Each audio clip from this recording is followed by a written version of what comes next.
देखिए चैप्टर है 14, हीरोन का सूत्र। हेडिंग डाल लीजिए, हेरोन्स फार्मूला। सबसे पहले जानेंगे त्रिभुज क्या है, इसे पढ़ना है त्रिभुज के क्षेत्रफल के बारे में। त्रिभुज क्या है?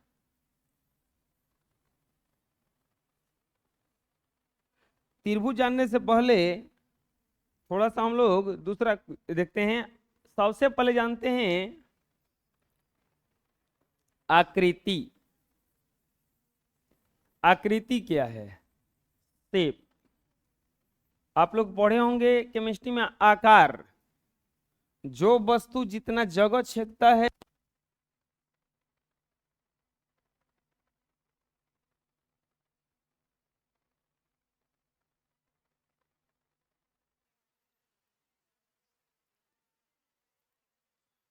जो वस्तु जितना जगह छेदता है वही उसका आकार कहलाता है।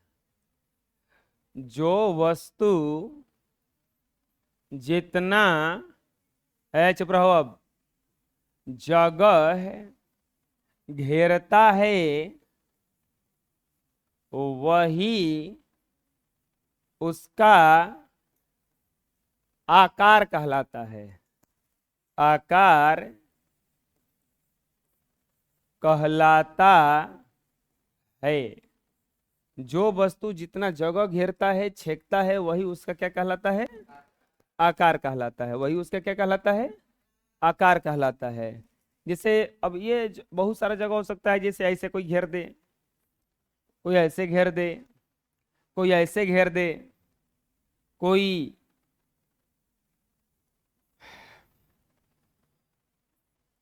इस तरह से घेर दे। तो बहुत सारा तरह का वस्तु है जिसमें आकार घेरता है। तो ये इसका क्या कहलाएगा? ये ऐसा आकार घेर लिया, या ऐसा घेर लिया, या ऐसा घेर लिया, ऐसे घेर लिया, तो इसी को क्या कहा जाता है? इसको आकार कहा जाता है। क्या कहा जाता है? आकार कहा जाता है। समझ में जाएगा? लिख लो। अब आता है आकार या आकृति। दो प्रकार का होता है। आकार या आकृति जो होता है वो दो प्रकार का होता है। आकृति के प्रकार, टाइप्स ऑफ शेप। आकृति जो होता है दो प्रकार का होता है। आकृति कितने प्रकार का होता है? दो प्रकार का होता है। एक होता है द्विविमीय आकृति, द्विविमीय आकृति, और दूसरा होता है त्रिविमीय। द्विविमीय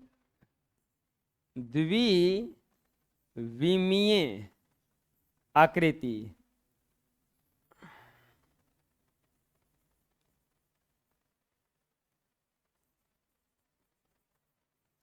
द्विविमीय आकृति। और तीसरा होता है त्रिविमीय आकृति। आकृति जो होता है दो प्रकार का, एक द्विविमीय और दूसरा त्रिविमीय। इसको शॉर्ट में 2D कहा जाता है और इसको शॉर्ट में 3D कहा जाता है। आकृति दो प्रकार का होता है, एक द्विविमीय और एक त्रिविमीय।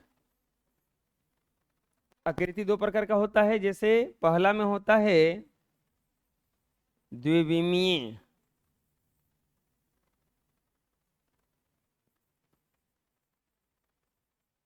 आकृति। इसको इंग्लिश में कहा 2 डायमेंशनल शेप। और दूसरा होता है त्रिविमीय आकृति, 3 डायमेंशनल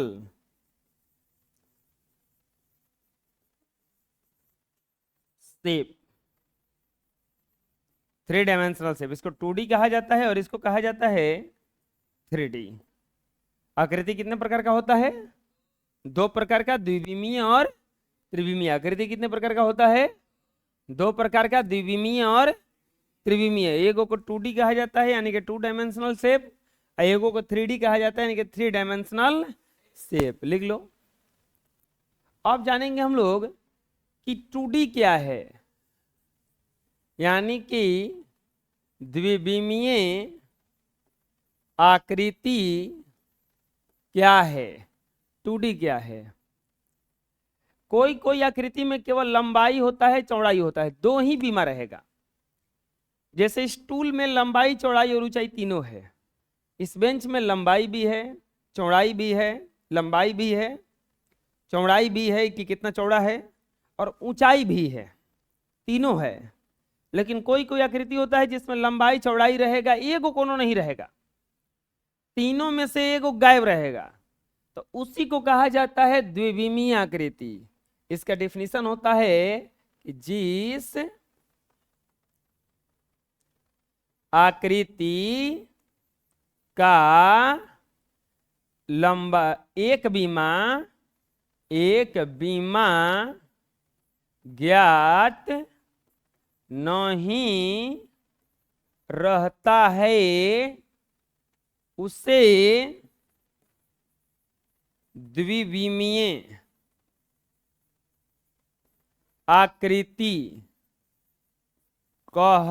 आकृति कहते हैं। जिस आकृति का एक बीमा ज्ञात नहीं रहता है उसे द्विविमीय आकृति कहते हैं। जिस आकृति का एक बीमा ज्ञात नहीं रहता है उसे क्या कहते हैं?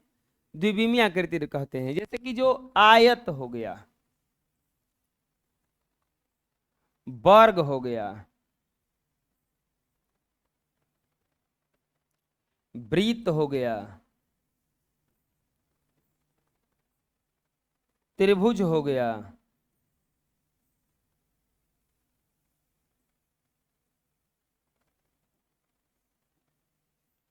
चतुर्भुज हो गया। जैसे आयत, वर्ग, वृत्त, त्रिभुज, चतुर्भुज, ये सब कौन सा आकृति है बबुआ? द्विविमीय आकृति है। इसमें एक बीमा नहीं है, इसमें लंबाई है, चौड़ाई है, नहीं तो ऊंचाई है, ऊंचाई है, लंबाई है, कौन एगो गायब है। तीनों में से LBH तीन गो होता है, तीनों में से एगो गायब रहेगा, तो उस आकृति को क्या कहा जाएगा? द्विविमीय आकृति। क्या कहा जाएगा? द्विविमीय आकृति। समझ में आ जाएगा? बोलो, बना लो।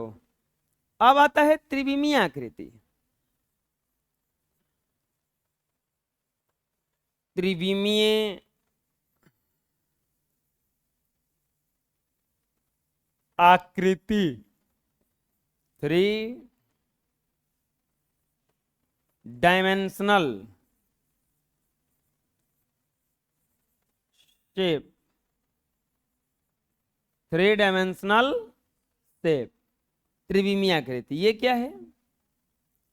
जिस आकृति का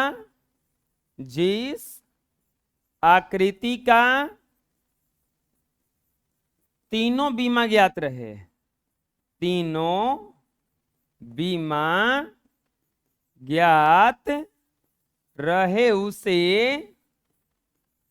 त्रिविमीय आकृति कहते हैं। जिस आकृति का तीनों बीमा ज्ञात रहे उसे क्या कहते हैं? त्रिविमीय आकृति कहते हैं। जिस आकृति का तीनों बीमा ज्ञात रहे, तीनों बीमा ज्ञात रहे, उसे क्या कहा जाएगा? त्रिविमीय आकृति। इसका एग्जाम्पल में होता है बेलन,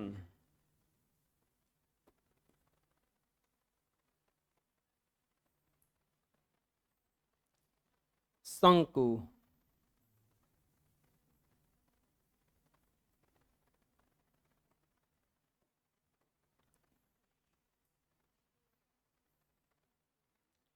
गोला,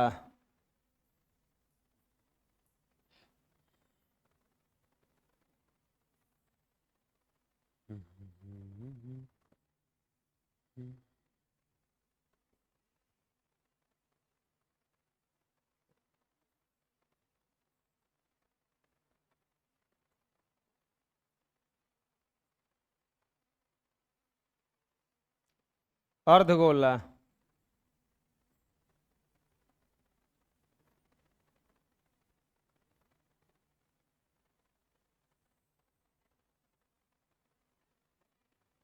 घन,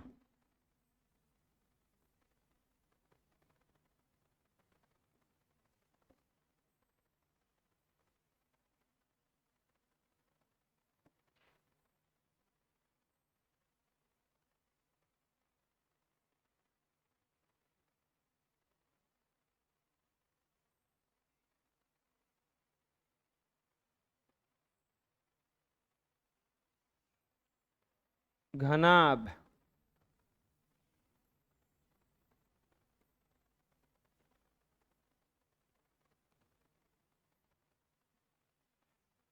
बेलन,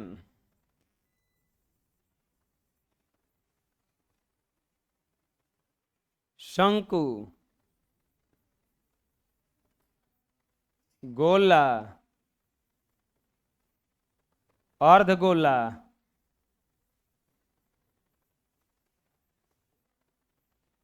घन, घनाभ, ये सब कौन सा आकृति है? त्रिविमीय आकृति है। समझ में आ जाएगा। अब इसमें देखो ये सब इस प्रकार का वस्तु घरे मिलता होगा, लंबा चौड़ा ऊंचा ये सब, लेकिन जो द्विविमीय आकृति है वो जैसे खेत हो गया, द्विविमीय आकृति है, वो खेत हो गया, द्विविमीय आकृति है। लेकिन कॉपी हम लोगों का कौन सा आकृति है? त्रिविमीय आकृति है। कैसे कैसे त्रिविमीय आकृति है? किताब दो, ये देखो, ये है, ये लंबाई हो गया इसका, और ये क्या हो गया? चौड़ाई, ये ऊंचाई है ना, तीन तीन को बीमा है ना इसमें। लेकिन हम ऐसे केवल खींच देंगे, वो चीन ऐसे, आप लोग खेलते होंगे वो तीती तीती, तो उसमें कोई से चीन बॉक्स बॉक्स बना दिया जाता है 9 गो। हाँ, 9 गो बना दिया जाता है, तो 9 गो बना दिया जाता है, तो जो चिन्हवा खींचा जाता है वो उसमें एगो बीमा थोड़ा ना रहता है, ऊंचा थोड़ा ना रहता है वो।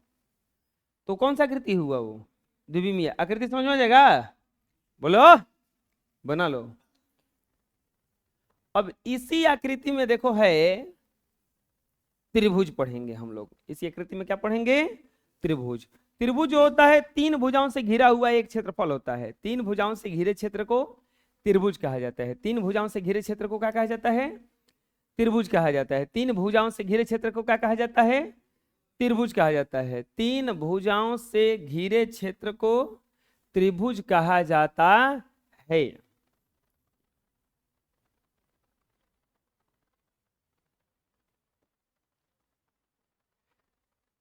तीन भुजाओं से घिरे क्षेत्र को क्या कहा जाता है?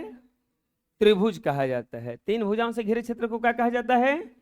त्रिभुज कहा जाता है। 3 भुजाओं से घिरे क्षेत्र को क्या कहा जाता है? त्रिभुज कहा जाता है।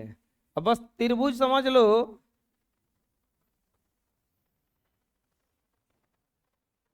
कुछ इस तरह से होता है। एक ऐसा होता है, नहीं तो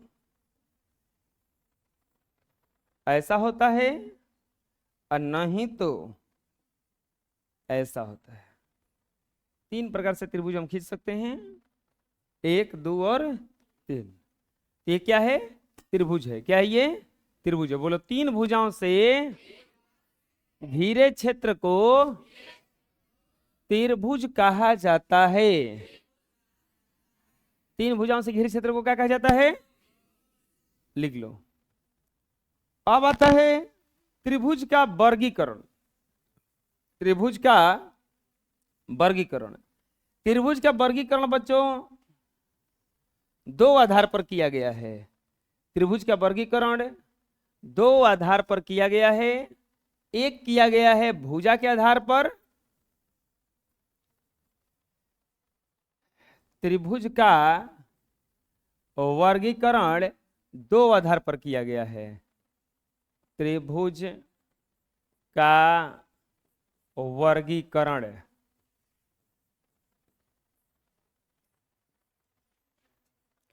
त्रिभुज का वर्गीकरण त्रिभुज का वर्गीकरण कितने आधार पर किया गया है? 2 आधार पर किया गया है। एक किया गया है भुजा के आधार पर। भुजा के आधार पर और दूसरा किया गया है कोण के आधार पर। त्रिभुज का वर्गीकरण कितने आधार पर किया गया है? दो आधार पर किया गया है, एक भुजा के आधार पर और दूसरा कोण के आधार पर। त्रिभुज का वर्गीकरण कितने आधार पर किया गया है? दो आधार पर, एक भुजा के आधार पर और दूसरा कोण के आधार पर। बना लो डायग्राम। त्रिभुज का वर्गीकरण दो आधार पर किया गया है, भुजा के आधार पर और कोण के आधार पर। बोलो, त्रिभुज का वर्गीकरण दो आधार पर किया गया है, भुजा के आधार पर, कोण के आधार पर। भुजा के आधार पर, कोण के आधार पर। समझ में जाएगा? त्रिभुज का वर्गीकरण कितने आधार पर किया गया है? दो आधार पर, एक भुजा और दूसरा कोण।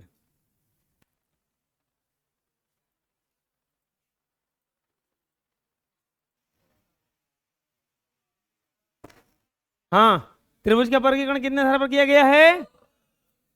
दो आधार पर किया गया है। अब आता है कैसे कैसे बांटा गया है, ये देख लो। अब ये हो गया आपका, चुप रहो अब, त्रिभुज। कौन लग रहा है जी? तू लोग को पंखा चालू करने के लिए बोला है?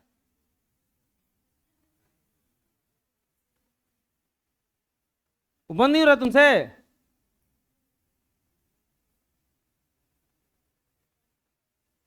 आइल बड़ा इसी में से।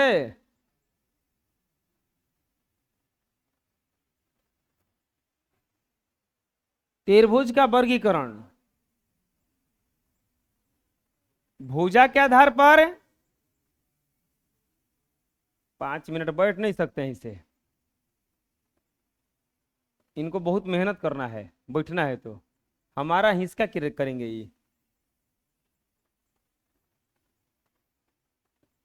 तुमको गर्मी लगेगा तो कोई दिक्कत नहीं है, हमको गर्मी लगेगा, बीमार पड़ जाएंगे तो फिर पढ़ाएगा कहीं जा? तो बताओ तो, हमारा हिस्सा करोगे?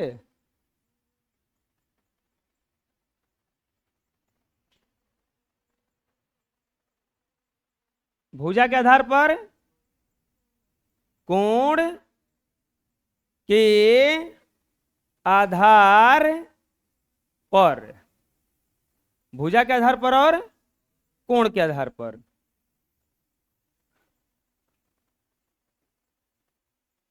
त्रिभुज का वर्गीकरण कितने आधार पर से किया गया है?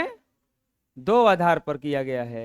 अब कौन कौन किया गया है ये देखते हैं। अब भुजा के आधार पर और कोण के आधार पर कौन कौन त्रिभुज है ये देखते हैं। भुजा के आधार पर बांटा गया है 3 प्रकार से।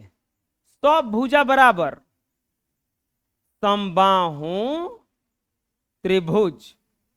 सब भुजा बराबर तो समबाहु त्रिभुज। केवल 2 गो भुजा बराबर समद्विबाहु त्रिभुज। चुप रहो जी, कौन है रे? किसका मुंह बंद नहीं हो रहा है? बेहुदा कहीं का?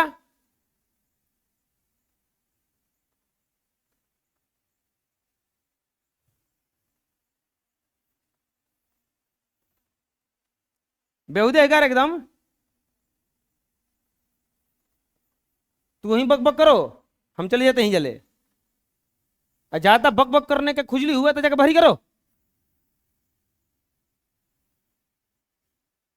बैठ गए हैं, कचर कचर चालू किए हैं, समझाने पर भी समझ में नहीं आ रहा है। सिनेमा हॉल में बैठे हैं। समबाहु त्रिभुज, समद्विबाहु त्रिभुज और विषमबाहु त्रिभुज। कोण के आधार पर होता है न्यून कोण त्रिभुज। न्यून कोण त्रिभुज, समकोण त्रिभुज, समकोण त्रिभुज और न्यून कोण त्रिभुज, समकोण त्रिभुज और न्यून कोण अधिक कोण त्रिभुज। अधिक कोण त्रिभुज।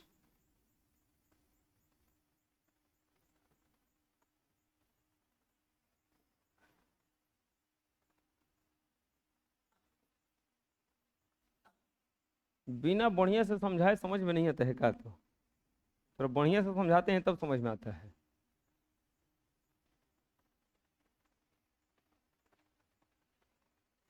त्रिभुज को दो आधार पर बांटा गया है, भुजा के आधार पर और कोण के आधार पर। भुजा के आधार पर समबाहु त्रिभुज, समद्विबाहु, विषम बाहु, न्यून कोण, सम कोण और अधिक कोण।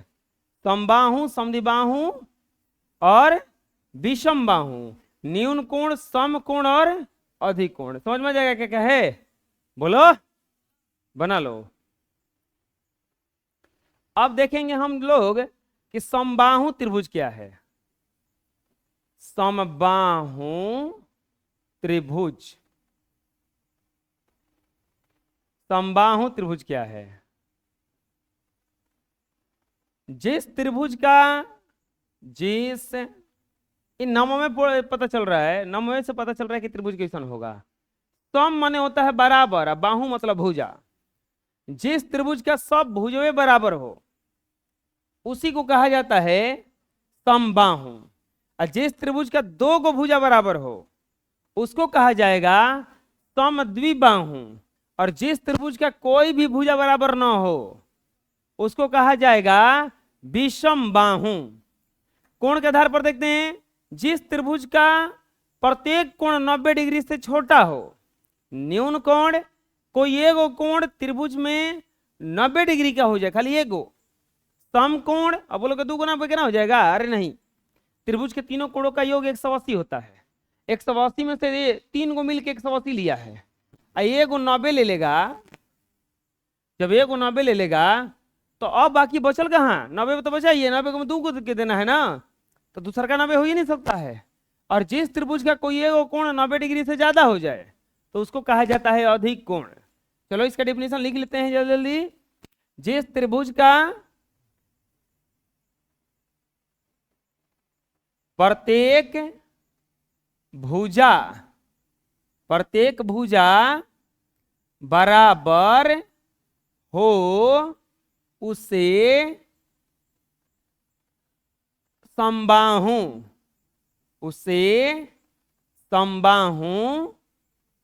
त्रिभुज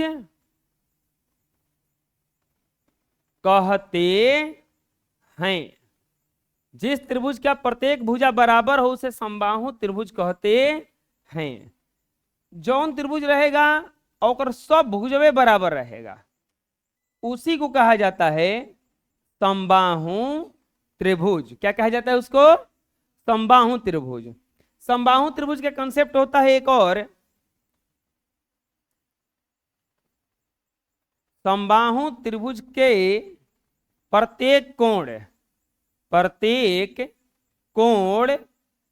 60 डिग्री का होता है। समबाहु त्रिभुज का प्रत्येक कोण निकालोगे तो कितना डिग्री का होता है? 60 डिग्री का होता है। ये भी 60 का होता है, ये भी 60 का होता है, ये भी 60 का होता है। हम लोग जब ज्योमेट्री पढ़ेंगे तो इसको सिद्ध कर लेंगे ये क्यों 60 का होता है। समबाहु त्रिभुज समझ में आ जाएगा ना? जिस त्रिभुज का प्रत्येक भुजा बराबर हो उसे क्या कहा जाता है? समबाहु त्रिभुज कहा जाता है। क्या कहा जाता है? समबाहु त्रिभुज कहा जाता है। बना लो। अब आता है समद्विबाहु त्रिभुज। समद्विबाहु त्रिभुज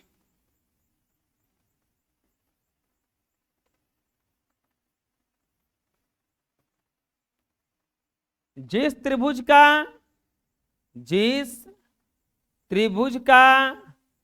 कोई दो भुजा बराबर हो,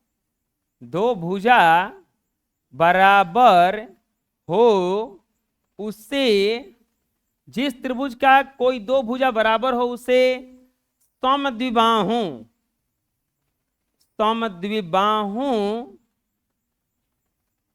त्रिभुज कहते हैं। जिस त्रिभुज का कोई दो भुजा बराबर हो उसे समद्विबाहु त्रिभुज कहते हैं। जिस त्रिभुज का कोई दो भुजा बराबर उसे क्या कहते हैं? समद्विबाहु त्रिभुज कहते हैं। अब इसका फिगर कैसे बनता है? देखो ऐसे बनता है।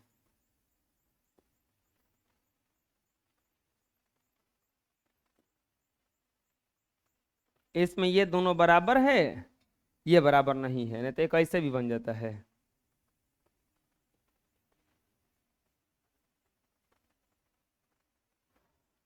ये दोनों बराबर है और ये बराबर नहीं है। ये ए हो गया, ये बी हो गया, ये सी हो गया, ये पी हो गया, ये क्यू हो गया, ये आर हो गया। इसका नामकरण करते तो ये बी होता, ए होता, बी होता, सी होता। यहाँ लिख दे देंगे ए बी बराबर है बी सी या बराबर है ए सी। अरे ये बराबर है, ये बराबर है और ये बराबर है। यहां पर देखा जाएगा ए बी बराबर है ए सी और इसमें देखा जाएगा पी क्यू बराबर है क्यू आर। समद्विबाहु त्रिभुज में दो कॉन्सेप्ट आता है। समद्विबाहु त्रिभुज का, समद्विबाहु त्रिभुज का बराबर भुजा, बराबर भुजा के सम्मुख कोण, सम्मुख कोण बराबर होता है, बराबर होता है। सबसे पहला बात, उसमें सब कोण में बराबर था। कितना कितना डिग्री का था? 60 का था। इसका कॉन्सेप्ट क्या होगा कि इसमें जो बराबर भुजा रहेगा इसके सामने का कोण बराबर रहेगा। इसमें जो बराबर भुजा है इसके सामने का कोण बराबर रहेगा। बात समझ में आएगा? करें हम बराबर भुजा के सामने का कोण, ये के सामने है ना कोण है, के सामने कोण है ना, तो दोनों क्या रहेगा? बराबर रहेगा। दूसरा चीज, ये समकोण त्रिभुज है क्योंकि एक 90 डिग्री का कोण है। तो इस त्रिभुज का एक और नाम है, पहला नाम तो समद्विबाहु और दूसरा हो जाएगा समकोण। तो इस त्रिभुज का नाम है समद्विबाहु समकोण त्रिभुज, समद्विबाहु समकोण त्रिभुज। तो जिस त्रिभुज है, जिस समद्विबाहु, जिस समद्विबाहु त्रिभुज का, त्रिभुज में जिस समद्विबाहु त्रिभुज में एक कोण 90 डिग्री का हो, जिस समद्विबाहु त्रिभुज में एक कोण 90 डिग्री का हो तो उसे समद्विबाहु समकोण त्रिभुज कहते हैं।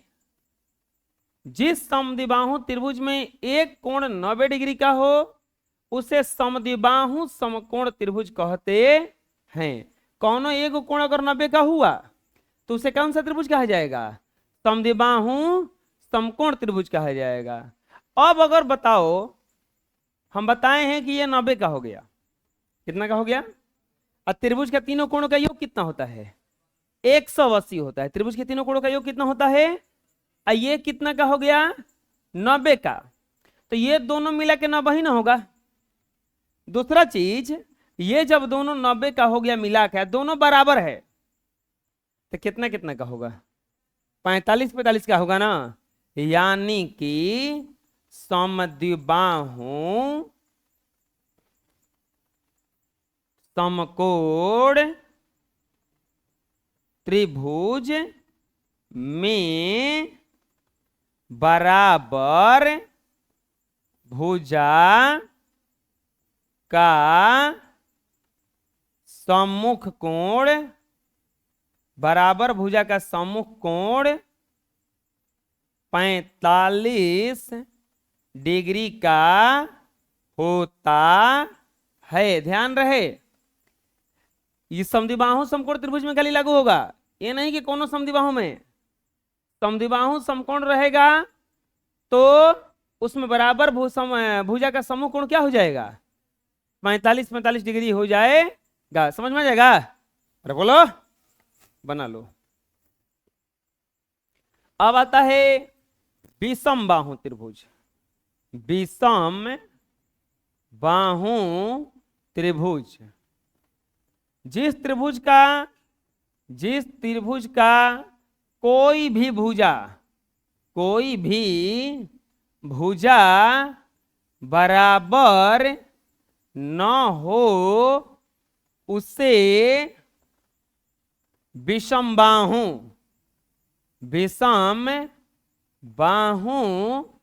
त्रिभुज कहते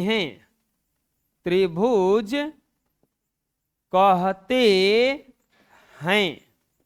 जिस त्रिभुज का कोई भी भुजा बराबर न हो तो उसे विषम बाहु त्रिभुज कहते हैं। जिस त्रिभुज का कोई भी भुजा बराबर न हो उसे कौन सा त्रिभुज कहेंगे? विषम बाहु त्रिभुज कहेंगे। जैसे ये हो गया, इसमें देखोगे कोई भी भुजा बराबर नहीं है, तो उसको कौन सा त्रिभुज कहा जाएगा? विषम बाहु त्रिभुज। कौन सा त्रिभुज कहा जाएगा इसमें? विषम बाहु। अगर नाम लेंगे ए बी और सी, इसका नाम लेंगे पी क्यू और आर, तो इसमें ए बी बराबर नहीं है बी सी या बराबर नहीं है ए सी, और इसमें पी क्यू बराबर नहीं है क्यू आर, बराबर नहीं है पी आर। बात समझ में आ जाएगा? कोई भी भुजा बराबर ना हो तो कौन सा त्रिभुज कहा जाएगा उसको? विषम बाहु त्रिभुज। अरे याद हो जाएगा, बना लो। बोलो इसमें कोई कॉन्सेप्ट नहीं होता है, इसमें कोई कॉन्सेप्ट नहीं होता, विषम बाहु वही है। अब आता है कोण के आधार पर ना। पहला कौन सी था? न्यून कोण त्रिभुज। पहला क्या था? न्यून कोण त्रिभुज। तो न्यून कोण त्रिभुज किसको कहा जाएगा? जिस त्रिभुज का कोई भी कोण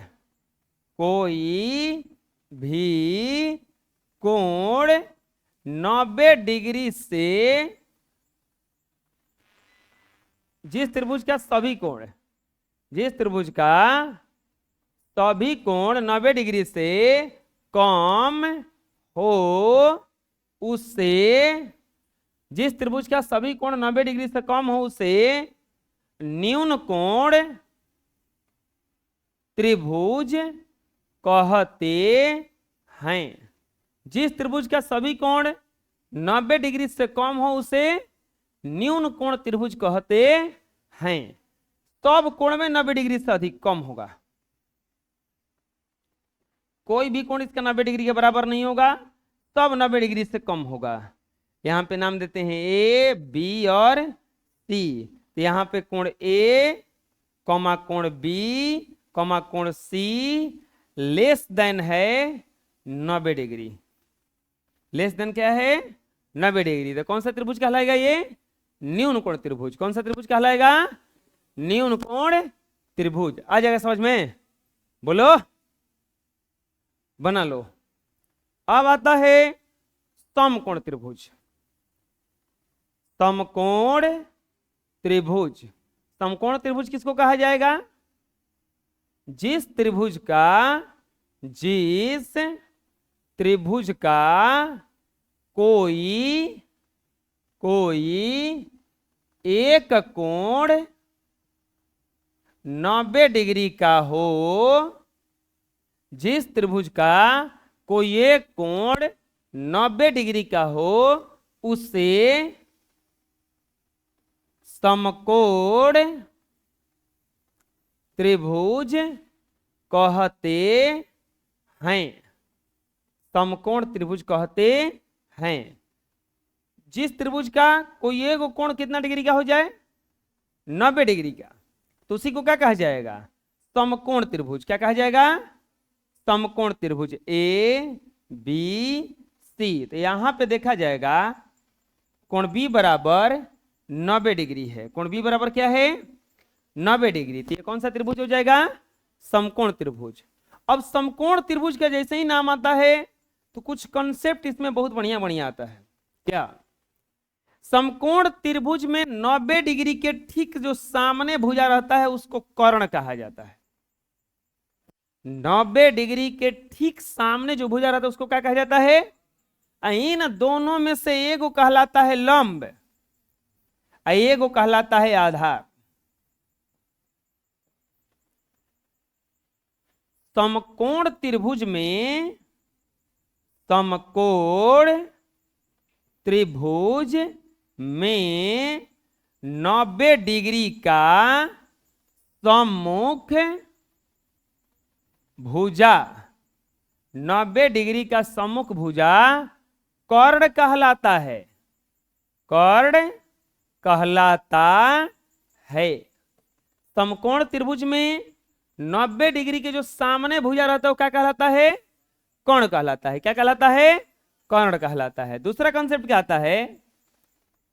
शेष दो भुजाओं, शेष दो भुजाओं में एक एक लंब तथा, एक लंब तथा दूसरा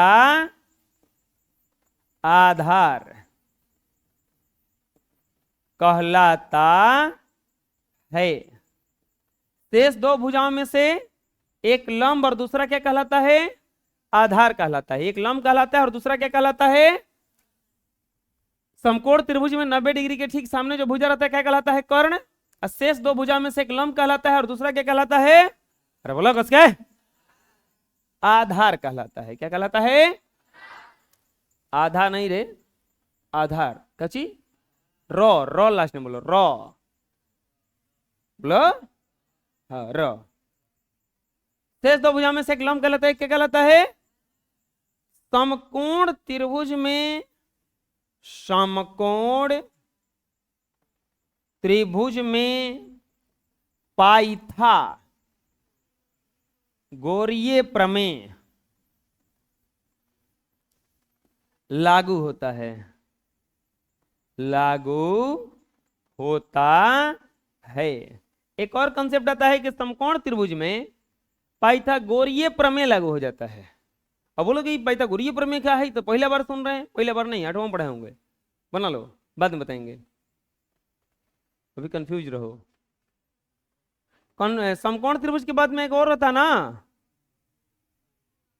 अधिक कोण त्रिभुज, त्रिभुज, अधिक कोण त्रिभुज। जिस त्रिभुज में एक कोण 90 डिग्री से अधिक होता है उसे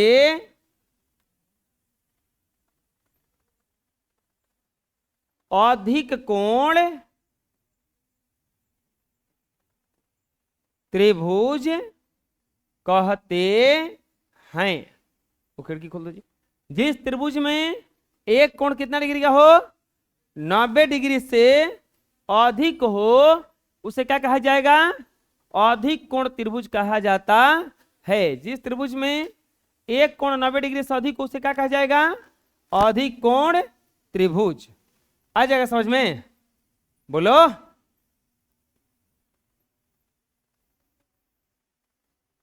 वाह, त्रिभुज बनाने जा रहे हैं, चतुर्भुज बन रहा है। अरे वाह, बर्फी बन गया। मुंह धो क्या हो जी? ना जाने दो। तुम खाने का जब बात आता है तो मुंह का चीज धोना है, खा के ना धो लेंगे हमेशा? हाँ बुझे रहे ना? क्या देखिए बता, कोई देखिए बा घर वा मुंह धो के कि ना? ये कहाँ लिखा? मुंह धो के खाना चाहिए, खा के भी मुंह धोना चाहिए, दांत मल के बा मलाई के नमक रखे।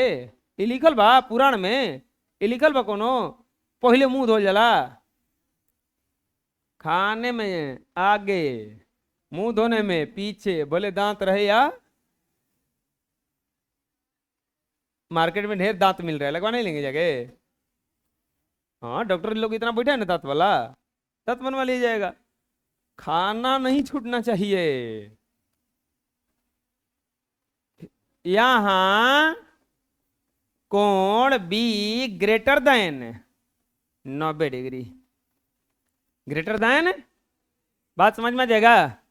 अरे बोलो कैसे कैसे बना, समझ में आ गया? दिक्कत है कोई? बोलो, कस के बोलो, समझ में आ गया कैसे कैसे बना? त्रिभुज कितने प्रकार का होता है? 2 प्रकार से बांटा गया है। कौन कौन? भुजा के आधार पर और कोण के आधार पर। भुजा के आधार पर और, चलो कोई दिक्कत?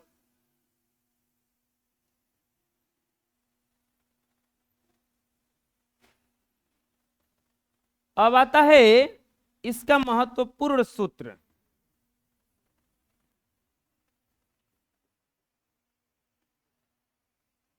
महत्वपूर्ण सूत्र,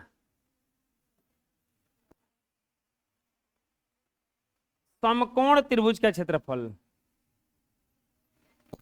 सुन लो, अब त्रिभुज का क्षेत्रफल, त्रिभुज का क्षेत्रफल बराबर होता है 1/2 आधार गुना ऊंचाई। समकोण त्रिभुज का क्षेत्रफल, समकोण त्रिभुज का यही होता है 1/2 आधार गुना शीर्ष लंब होता है। वो ऊंचाई और शीर्ष लंब दोनों बराबर है। समबाहु त्रिभुज का क्षेत्रफल, समबाहु त्रिभुज का क्षेत्रफल, शांत रहो। समबाहु त्रिभुज का क्षेत्रफल होता है √3/4 भुजा स्क्वायर, भुजा स्क्वायर। समबाहु का हो गया। समद्विबाहु, समद्विबाहु त्रिभुज का क्षेत्रफल 1/4 B √4a² minus B square. A बराबर है बराबर भुजा, बराबर भुजा, और बी बराबर है, ए बराबर बराबर भुजा को वहीं से लिखते हैं समान भुजा। समान मतलब बराबर जो होता है, ये असमान भुजा। ये क्या है? असमान भुजा है। पाइथागोरस प्रमेय क्या होता है? पाइथागोरस प्रमेय, पाइथागोरस प्रमेय में कुछ होता नहीं है। कोण स्क्वायर बराबर लंब स्क्वायर प्लस आधार स्क्वायर होता है। कोण स्क्वायर बराबर लंब स्क्वायर प्लस आधार स्क्वायर, या कर्ण स्क्वायर बराबर नहीं, लंब स्क्वायर बराबर कोण स्क्वायर माइनस आधार स्क्वायर, माइनस आधार स्क्वायर। आधार स्क्वायर बराबर कोण स्क्वायर माइनस लंब स्क्वायर। ये सूत्र होता है। अब बोलोगे कि कहीं भी इसमें हीरोन का सूत्र आ नहीं रहा है। चैप्टर हीरोन का चैप्टर ए है, वो का है? बना लो पहले इतना। अरे उदास मत हो, हम ला रहे हैं हीरोन का सूत्र ला रहे हैं।